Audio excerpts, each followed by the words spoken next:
Elliot, I'm back. Good to see you, and that's a smooth looking hat you got on there. That's our Little, sponsor. little DRC. I know it's good Yeah, stuff. we need to record a little promo bit for That's our right. our Absolutely. legit sponsor. Anyone who needs some corner board or plastic wrapping to put around a steel coil, a couple Yeah, for tons, you're going to when ship it's it down the Christmas. Mississippi. Yeah, That's we right. got you covered here at Yeah, that's right. DRC. Anyway, That'd be cool.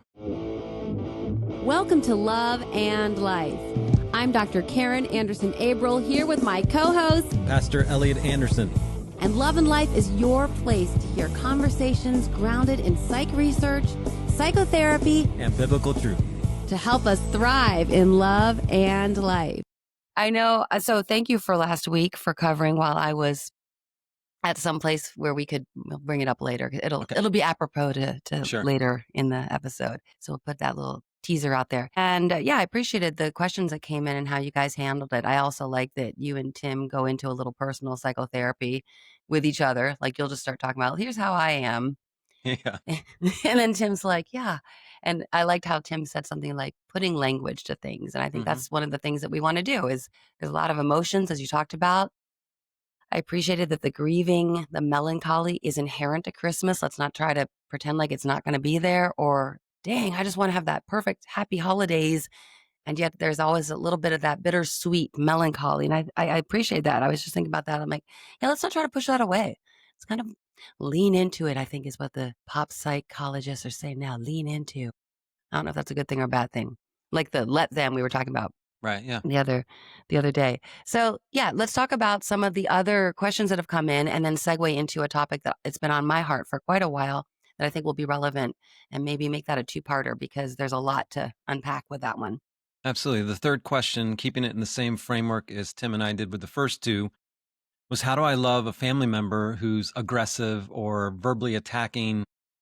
And even if it's not over the top, like in your face yelling or something, it's just like barbs you get all day long. Mm, Kind of knows your vulnerabilities, know your weak spots, and just feel that tension and like you can't relax and feels like they're going after your values or going after your passions or even your faith, right? That happens often in sure. families. I work with a lot of families where half family is super Jesus followers and the other half like think it's the craziest witchcraft in the world, right? So that in itself is Yeah. a gigantically difficult scenario when we're celebrating the birth of Christ.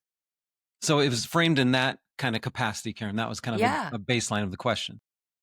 Well, it's relevant to what I was just saying because there's these kind of, because of this book that came out, this let them. So are you supposed to, according to this theory, you're supposed to go to Christmas dinner and if someone is giving you jab after jab after jab, you're supposed to just let them? Like that's them.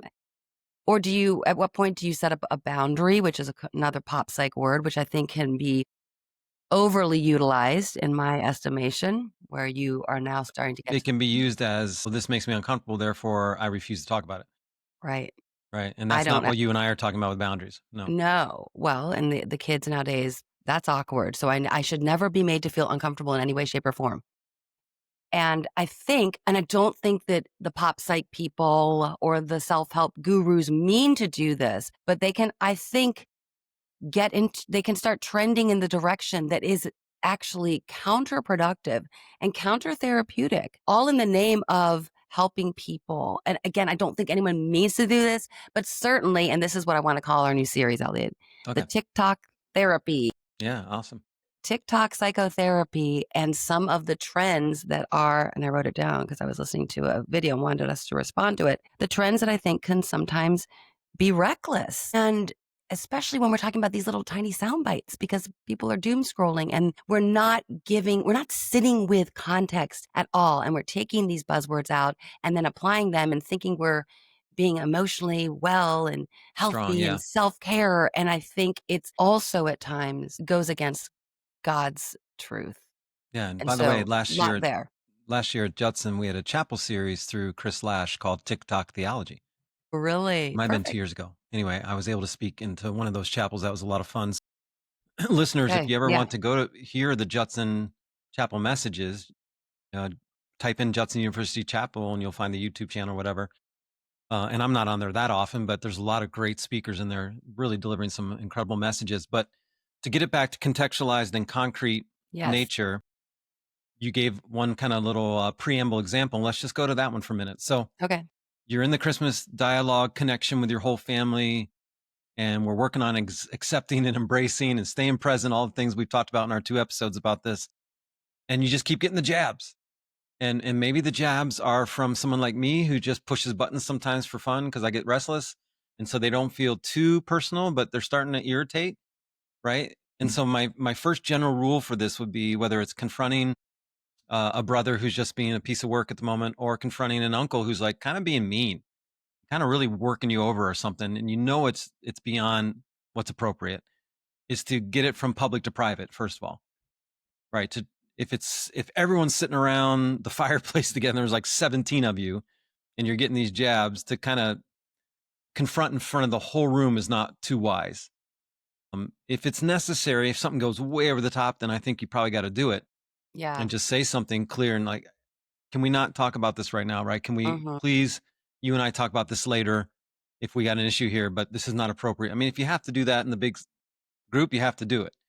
But rather to try to wait till a little break in the action or a little movement and just try to catch the person. Hey, can we just talk over here for one quick second and just kind of bring up the scenario? And it feels like, start with us, right? Our identification. It feels like I'm getting attacked here a little bit. It feels like I'm right. My political values or my faith values or my relational values or whatever feel like they're kind of being attacked here a little bit. Can we walk through this quickly just to make sure we feel, peace and harmony for the rest of the afternoon here together or whatever? So Yeah. the public private difference is significant, but I would think, Karen, after like 2 jabs that seem fairly attack oriented or Right. aggressive oriented more than just playful, after the second one, we probably need to do a little something about it. If we wait till like number 6 or 7 or 8, we're probably going to be dysregulated. We're probably going to end up attacking back rather than kind of confronting the attack. We're going to end up assaulting back, or we're going to, not be able to be present, and everyone else might be super present. And then we've just stuffed it and swallowed it. 2 hours later, we leave and we're like, that was miserable. I hated every aspect of that Christmas. Okay. Yeah. Okay. I like that. But I'm also, as you're talking, I just keep going family systems, family systems. How did it get to this? Who enabled this jabber to be jabbing? Well, again, that's a whole nother context. Right. It's going to be hard to control, but Right. No, exactly. But but I'm you're just right. There is thinking, systemics involved for sure. right. I'm just thinking how to get to this because we haven't personally had that. But I know that apparently dad's dad could be very cutting. But he died 9, so be Yeah, right I after was you were 2. born. Yeah, Right. So, and I never had met him. nothing to do with me. I don't believe. No, I don't think so. Emphysema. We probably would have fought. I know if he was right. If he was coming after me Well, as a little guy, I sure. probably would have been Or he might have sassing right back. admired your That's edginess as true. a Yeah, you child. might have. I don't have a hard time thinking who is enabling this in this family system. And then I'm thinking if this person is only going after one person, or is this their pattern? And if so, does the family need to host an intervention or something? Or is it like, hey, Uncle so and so, you're not invited anymore Yeah. because you're so caustic? And Let me tell you it's the thing. systemic where I see this happen a lot, Karen. Yeah. And again, we're very thankful it doesn't happen with our family. Yeah. I haven't seen it happen when I've been with Dan and his family, right? I haven't felt that there either. Mm-mm. But the systemic of the whole context, and Angie's family either, by the way, where I see it happen a lot is in these addiction system families or trauma-based families. Well, right. And Enabling. There's been enabling. maybe So, exactly. And maybe there's also been, we don't really speak the truth and we don't really live in the truth. And then all of a sudden someone gets healthy, someone gets whole and starts wanting to live a different way of truth, a different way of authenticity. And now that's going to be attacked, right? Because you are denying or fighting, right? All of our foster children have gone through that. Our foster daughter now is going through that a lot, where she's choosing health, she's choosing freedom, she's choosing therapy, she's choosing all that. And her siblings are not loving it. And they often shun her and deny her relationship because she's choosing health. Right. And then it's hard for her not to internalize that as I've done something wrong. And then we have to champion her. Absolutely, you have not. You're choosing authenticity. You're choosing truth. You're choosing righteousness. And it's being blocked, not because they don't necessarily want those things, but it's foreign. It's like a different language. And so that I think happens systemically a ton, Karen, when someone says, no longer am I willing to live in these lies and deceits about life or about faith or about whatever's going on. And then that gets attacked. The system attacks it. So does that make sense when I give you that kind oh of, yeah. Well, I it, see it that a lot tracks. contextually. Yeah. It tracks because how does this get to this point where someone has been allowed to be cruel, rude, time and time again? It makes sense that you would talk about a family where enabling has happened in other ways. And the other piece that you talk about, when people find health, the family has its level of dysfunction, which all families are dysfunctional. So let's Yeah. just throw that out, like, obviously. Everyone has But a little patterns. family Yeah. has a certain way of dancing and moving, and they want people to keep tapping their foot to that music. And they want it. Yes. This is the dance step that you're supposed to move with when we get going in this dance. And with someone who's like, no, I found Christ, or I found that I have a new way of health that I'm getting therapy. I'm getting healthier. Right. It's threatening to the family. Absolutely. It's very threatening. They're going to feel, what are you trying to say? You're better than us now? Absolutely. Whether it's emotional health or finding Jesus, they're going to feel criticized, judged, even if that's not the energy that's coming from the person. But they're going to do their best to try to lure that person back into the dynamic Karen, that the I've worked family's with comfortable in. severe alcoholics, right? And you know that it biases my whole opinion on alcohol. I've worked with so many broken Right. families with alcohol. Right. And I've worked with dudes, who are close to our age or even older than me. And literally they've been in and out of hospitalizations, like almost died multiple times from their drinking and its effects. And they will go to a family gathering and a brother or an uncle will literally bring a drink right to him, Mm-hmm.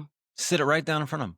Mm-hmm. And then if he doesn't drink, get all over his case. I'm like, that's cruel beyond measure. Yeah. Right. We can't even fathom that if he was a heroin junkie, right? We'd never think, oh, someone's going to bring him heroin at the family Christmas and put it right in front of him. But I'm sure that But happens somehow too. this alcohol thing, right, gets like this freedom pass. And so he talks about how he almost has to choose, be with his family or be sober. That's a very difficult choice when he's not a guy who can casually drink at all. One drink leads to 500 and leads to chaos and destruction. And so, man, that just makes me so sad to hear families, like you said, getting stuck in these kind of systemics. And they're so threatened by his sobriety, even though they want him to be healthy, that they literally hand him a drink at a party. Mm-hmm. Mm-hmm. It's just cruel beyond measure. So I want to flip to something else for a minute so I don't forget it, Mm-hmm. okay? And then tie it back Yeah. if you got more points to add to it.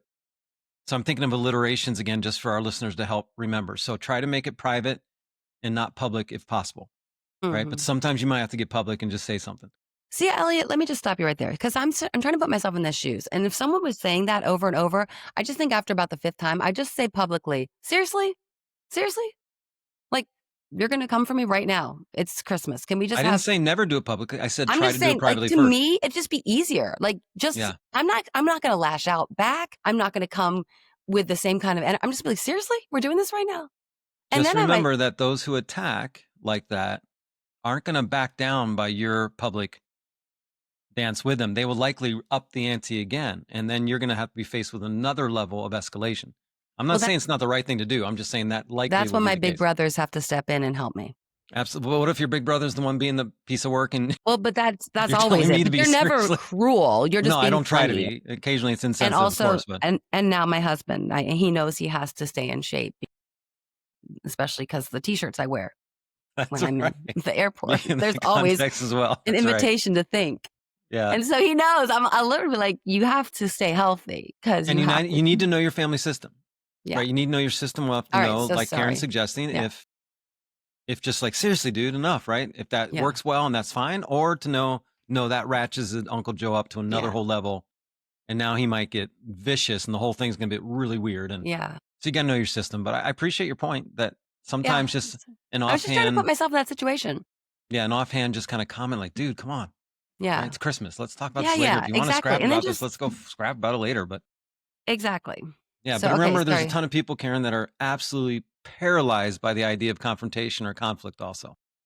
Yeah, as I'm saying this, and again, it's a hypothetical, and so I don't want to act like, well, this is what I would tell them. I'm big and bad. I'm not trying to say that, but I mean, I am kind of mouthy, but it's your fault. You and Warren picking on me for 18 years. So, well, 18, forget it, all these years. But anyway, I'm trying to think about what has led to that again, and so I'm thinking about someone who's had a little bit of porous boundaries, Yeah. porous sense of self. I want to say Sure. to where somehow, but again, this is someone who maybe was talked down to throughout childhood in different contexts and domains. So, all right. So, sorry, your first one is, what's your alliteration here?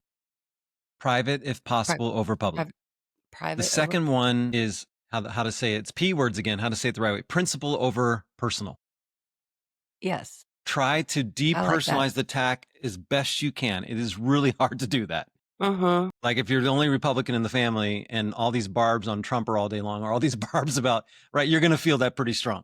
Yeah. It's hard to depersonalize that one if you're the only one there. Mm-hmm. But if it's just generalized comments about, we'll just use this political scenario again, generalized comments about Trump or Republican conservative views, and half the room's Republican, half's Democrat, or half's Republican, half don't care, then it's probably not a personal attack anyway. It's a generalized attack, but we might take it personally. Mm-hmm. And that's why I'm saying in the midst of those contexts to try to be principle driven rather than personal driven. I like that. I like that a lot. And that can help not dysregulate, not get hypervigilant, or not get into counterattack mode. Mm-hmm. And again, if Tim did a good job of this on the last episode, if our goal is connection and belonging and peace and joy and celebrating what Christ's birth really means, then we should try our best, even when there's a piece of work going after us a little bit. Depersonalize, think about the principle. If we need to confront a little bit, try to do it privately if we can. If it's public, try to do it like you said, just kind of, hey, dude, seriously, like try to make it a little bit light, but also a clear separation, and then move accordingly. So 2 P's, are we PPing here? We're PPing. Sorry, mom. PP talk on Love and Life. Private, if at all possible, over public, and then trying to make it about the principle involved rather than the personal involved. That takes tremendous awareness again. It takes tremendous engagement in your present. And as we talked about on the last 2 episodes about this, preparation. Just stay with our P's. Preparation, communication, walking through. If you got your favorite sibling or your favorite cousin that you connect well with and everyone's a little apprehensive, walk it through with them. If you're people of faith, please pray it through. Just have your spirit. Prayer, thank you. Have your spirit in a prayerful position. See, we're just going to keep laying threes. We're going to keep going. Try to get that context and then come back here for the love and support, because let's talk about this, Elliot. We're asking people to take the high road. Absolutely we are. And we're asking people who, they didn't invite this. They weren't looking for the fight. And here they are because of these jabs and these people who are provocateurs. It's tough.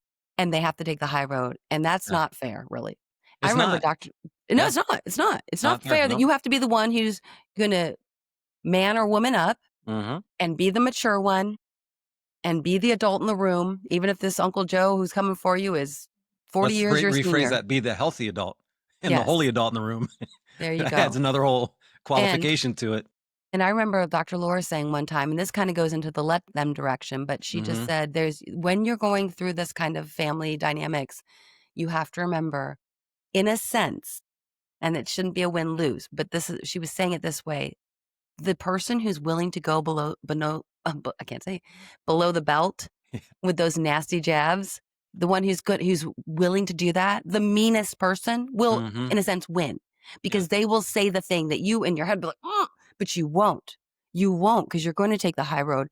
And then you got to come back here and be like, and we would love to hear, after especially devoting so much to this kind of family stuff this Christmas, we'd love to hear from you guys. Like, what? Here's some testimonies. Yeah, let's hear some testimonies of how you took the high road and what you did. And we're going to be here for you and cheer you on. Think about this element in our faith principle again, in our faith position. Keep these P's going strong here. In our faith prayer, what did Jesus do? He humbled himself by coming to earth. The God of the universe who created everything came as a baby. Right. Dependent. And what does Isaiah call him? The suffering servant. He could have, with one thought, eliminated all the Romans, all the Pharisees, all the Sadducees in a single uno momento. I'll say it again like I did last podcast. And you see how that happened in the Old Testament sometimes, right? The earth swallowed up an entire nation because he had disrespected the Lord, right? So to think about that, okay, say if we're going to be Christ-like, take that high road. We're going to do it like our suffering servant Jesus, who's our Savior, and say, okay, Lord, in your honor, in your name, I will swallow what I need to swallow, but I'm also going to make sure I speak what I need to speak. And that could include a little confrontation, which is really hard to do for a lot of people. in a Mhm. family dynamic so that I stay present and be present with my faith and my Savior and the celebration of his birth. Mhm. Hard to do. We understand Very we're hard to saying this, do. we're giving it psychological language that's pretty easy for us to do, Yeah. but this is not simple stuff. No, it's yeah, the language, we can put words to it, but actually doing it is very hard. Takes a lot And of to strength. and another thing, Karen, I should just throw out is that we're prepped, we're prayed up, we get there, we get a couple jabs, we stay private, we stay in the principal, we get through it, and we're like 25 minutes later, the same dude's after us again. Mhm. It happens all the time in family system dynamics, right? You tell the guy, hey, I am being sober to save my life. Could you please respect me and my Yeah. choices and not bring a drink to me? And then the guy's like, oh man, I'm so sorry. Yeah, maybe he's already wasted. So Mhm. sorry, dude. No, you're all Mhm. sensitive, whatever. 25 minutes again, right back at it. So we're not only saying you might have to do it once, you might have to do it twice, you might have to do it for the entire extent of the time together as family or with your extended family. And that's where you and I have talked about before in previous years. If people want to go back and listen to our other episodes about Christmas and holidays, we've done this now 3 or 4 years in a row. We've talked about this. You might have to limit your time. You might Mhm. be really strong and do great for like an hour and a half, 3 hours, or whatever. And then you've had it and you're like, I can't quite go anymore. So if the main function of what you're there for has got done and you can politely and graciously excuse yourself and take a walk, go to Target for a minute. I guess it's Christmas Day. Maybe it's not open, but right, No. do something that allows you to regulate again and kind of regroup when it's so, so difficult. Mhm. The China buffet. The China buffet will be open. I like myself some China.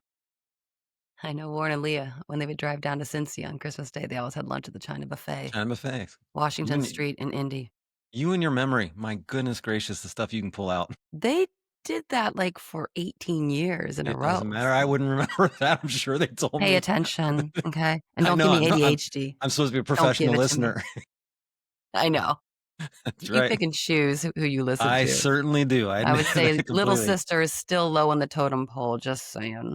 Well, and I know when I've had like 5 sessions in a row, it's like I'm almost incapable of listening the rest of the night. It's like Yeah, my brain lucky can't Angie. do it. Yeah, she's Lucky like, Angie. if I was a client right now, would you be listening? Right. I'm like, yes, I would be. Do you want to pay me, huh? And then that's not a good place to go with her. No. We'll start No. throwing that money piece out at her. No. So, Karen, Well, these I are heavy things. We're trying to make yeah. a little fun with it and be humorous in it, but we recognize significant Yeah. pain in these processes. Yeah, and I'd love to hear from someone who has been dealing with this. I would love if someone would be willing to share some of if our hunch is right that some of this has been enabled over the years Mm, with other relationships, and then it yes, starts, and then as the person who we're talking to, who is of course emotionally healthy because they listen to Love and Life, but that person has started to evolve, grow, develop, hmm, and then is maybe seeing these dynamics with fresh eyes, because before they just saw it, that's Uncle Joe and that's just what happens, and now they're going, wait a minute, this what, huh, why has Aunt Susan put up exactly. with this for some years, And when the right? family system attacks us in our new health and our new sobriety and our Yeah. new growth, it is hard. When that's our family of origin, it is hard not to go, hold it. Am I wrong? Maybe I'm being stuck up. Maybe I'm being holier now. And then you got to remind yourself, no, I have fought hard to grow and Mhm. heal and get to this position. And yet again, your job is not to change them. Your job is to stay with the new changed you. Mhm. You stay true to self and don't think you have to go change them. And now that you're holy and happy and healthy, I know that's one of the books I need to write. If we're staying there, right, then I'm not going to go down, make sure they're that way. If God brings that through you, awesome. Mhm. But it's not a goal and it's not a process. And Mhm. then, Karen, I want to bring up this point, which Mhm. could really launch us into a whole nother episode. Maybe we record very soon to get this one out too. I know it's near and dear to your heart, but within these family systemics like this, with the attacking and the new health and the new sobriety or the new positions, the new values, and all of a sudden people attack back or counter by eliminating themselves from the equation completely. Mm. And like, because you're making me uncomfortable now because you're choosing this kind of health or you're choosing this kind of habit or you're choosing this kind of value, I will no longer even speak to you and I'm not even coming to Christmas. Well, Right. And yeah. that is a It's trending powerfully on difficult, TikTok. weaponized relational context that we have to be so, so careful about. It's called going no contact. It's what they're calling it. That's the phrase now. Yeah, that's the phrase now. In our day, in family systems theory and therapy, we called it estrangement, disengagement, emotional cutoff. We have other terminology for it, but now it's going no contact. And I agree. I want to go deep into that because the trend is it's a blanket statement almost from some of the little bits of videos I'm trying to kind of research what the landscape's looking like right now. And it's, to my mind, it's the bias toward of course, that's healthy. Of course, you have to protect yourself. That's self-care from your toxic relatives. So I don't even want to go there because there's so much, and I know we don't have time in this episode, but that'll be a nice segue into our next episode. Absolutely. And if anyone's listening and has some no contact situations, I heard something that there was a Cornell University study that came out very recently. 30% of American adults have some family members that they no longer speak to whatsoever. Family of origin, 30%. So that means every one of our listeners must have at least one Gosh, person in yeah. their family or extended family that it has maybe a cousin of a cousin or something, but someone they know has decided no contact is the way to go. Yeah. It's such an interesting process for me as a crisis therapist. 30 years now I've been doing this. So I don't know how many families I've worked with. It's got to be thousands. And I've been with families and individuals where that was the only appropriate move left. And I've supported and affirmed it. And then I've been with others where I'm like, they're telling me I think I need to do something. I'm like, no, no, no, you don't. That's not, again, this is a different style therapist. I'm not going to sit here and affirm you if I think you're delusional Mhm. or you're choosing unhealthy, unholy things. I'm like, no, you do not want to do that because here's why. Let's walk through this. Let's figure out different strategies. And then I've had the joy, Karen, to work with 5 or 6 families that went through estrangement for pretty practical and wise and family systemic reasons. And the joy of bringing them back together again, just being a neutral third party connector. And that is super fun and exciting and Sure, powerful. sure. And, Yeah. and if we're going to estrange, if we're going to separate, if we're going to have the no contact, whatever the new terminology, TikTok terminology is, Mhm. please do it with a goal of reunification and reconciliation. Please do it with some kind of context of connection and belonging again, not just, hey, I don't like what you're thinking or saying or doing. So see you later. Doesn't matter. We've been family members for 40 years. Sayonara. That's just really unhealthy for all your future relationships and all. I know I'm going there now and you didn't want to necessarily get there because I only have a few minutes left, but it gets both of us very passionate and just Well, we'll recognizing. flesh it out and Yeah. we'll give it the time and attention it deserves because I think you and I are going to be some of the few voices that are actually taking this perspective. And it's not just our opinion. It's from the old school family systems research, which apparently is getting tossed out now because it's inconvenient to a new generation of, I don't want to feel uncomfortable ever, Yeah. ever. People need to Or go if you disagree read with me, Bandura and Mnuchin and all the other yeah, family exactly. Jay systems. Haley. I Yeah. mean, it was understood to be an unhealthy, immature emotional response that keeps you stuck. We'll leave it at that, Yeah. pray We'll it come out, back. and then All right. we'll come in hard next episode.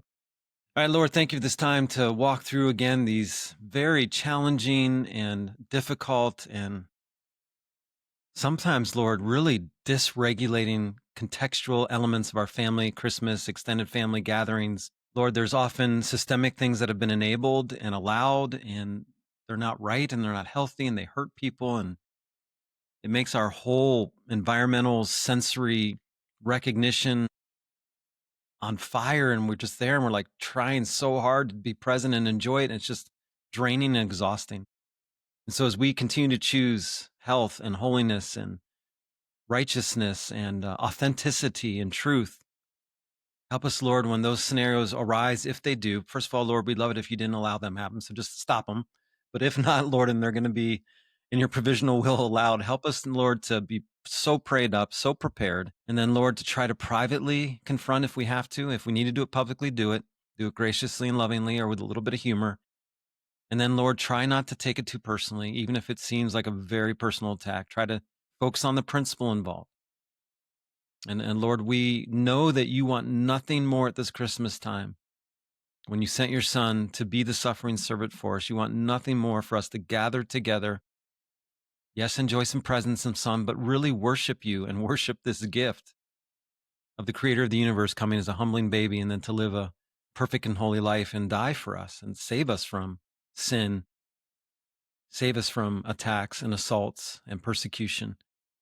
So, Father, bind the evil one from all of our family processes, Lord, and keep it holy, this Christmas season. May your angels surround us. May we really enjoy this season, so hectic and so crazy. And Lord, help us to be simplified in our love for one another, our connection with one another, and our focus and our lens.